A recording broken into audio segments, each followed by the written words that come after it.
What's going on, you guys? It's Brandon from BlazeTech, and in today's video we are going to be talking about how you can actually set up OBS for streaming. So without further ado, let's go. Alright, so I got OBS open here, and what we're going to do is just open up the settings section, and I'm going to move my OBS out of the way so it doesn't confuse you guys. And what you want to do first of all is you can either choose your theme, but what you want to focus on is the stream section, and depending which service you're actually going through, then you're going to want to select your specific service.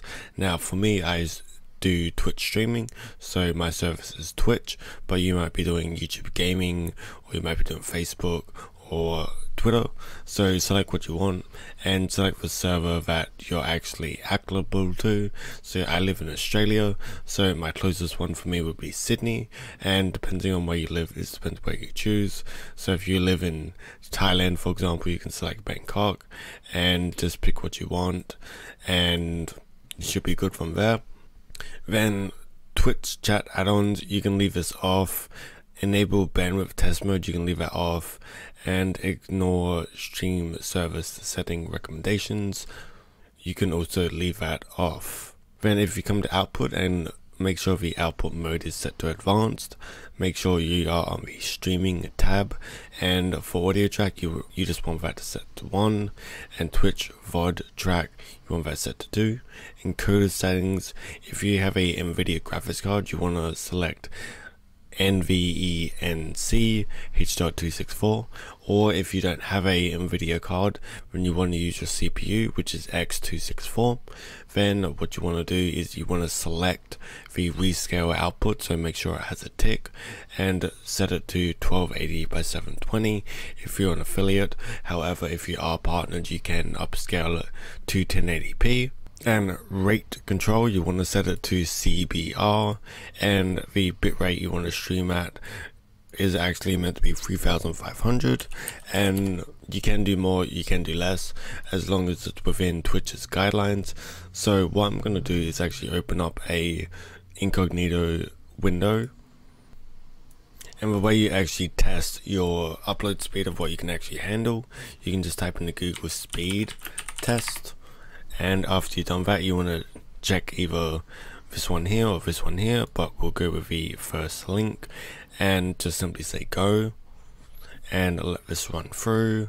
As you can see, I'm getting about 90 on average download speed, which is good. And after, you want to check your upload speed, so just let that run through. And as you can see, I'm averaging about 20-21 upload speed of megabytes per second.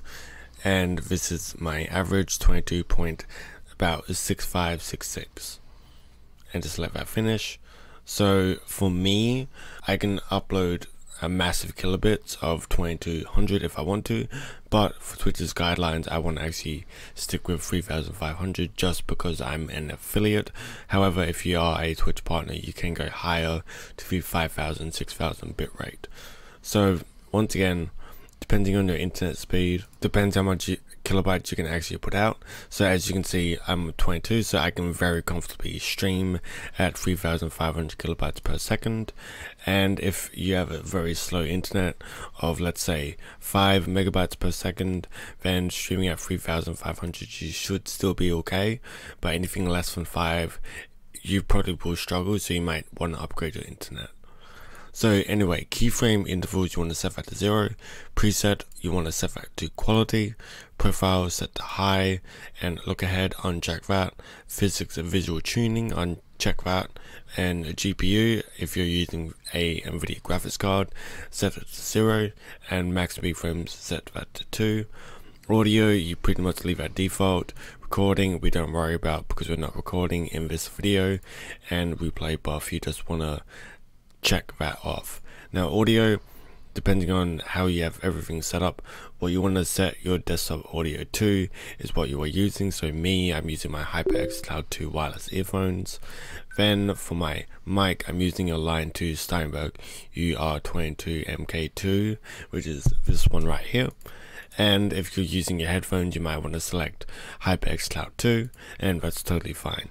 Everything else you pretty much leave at default. When coming to the video tab, what you want to do is you want to set your base canvas to your monitor resolution. So mine is 1920 by 1080, and you can set the output scaled resolution down to 1920 by 720. However, with my current situation, since I'm recording, I am using 1920 by 1080 just to get the best recording out as I can. But when I'm streaming, I will change this from 1920 to 1080 down to 1280 to 720, and then scale filter, I will leave that Lazarus, which is 36 samples, and when I'm streaming, I will also stream at 30 FPS. Hotkeys, you can set up how you want. If you want hotkeys, either your macros or anything like that, but that's totally up to you.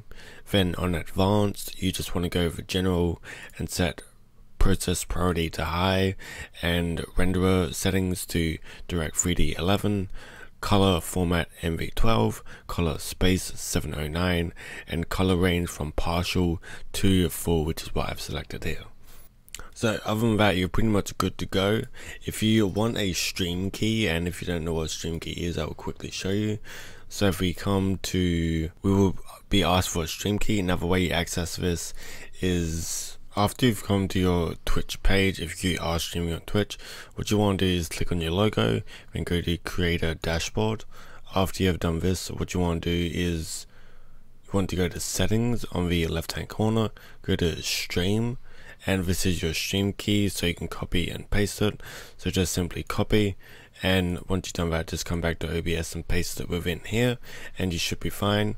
And if you ever actually need to change it, then what you want to do is just simply click on reset, and then everything pretty much connects fine. You'll be asked if you want to authorize Twitch for OBS, and just say yes, you'll be completely fine. But now, other than that, I hope you enjoyed today's quick tutorial, and if you did, remember to leave a like on the video, as well as tap the notification bell to know when our next video is live. And other than that, we'll see you guys in the next video. If you guys have any particular questions that you want to ask, do not be afraid to leave them in the comments below, and I will get back to you as soon as possible, whether that be regarding Twitch or OBS or anything along those lines. But regardless, no matter what the question is, just leave them below. It's BlazeTech, bye.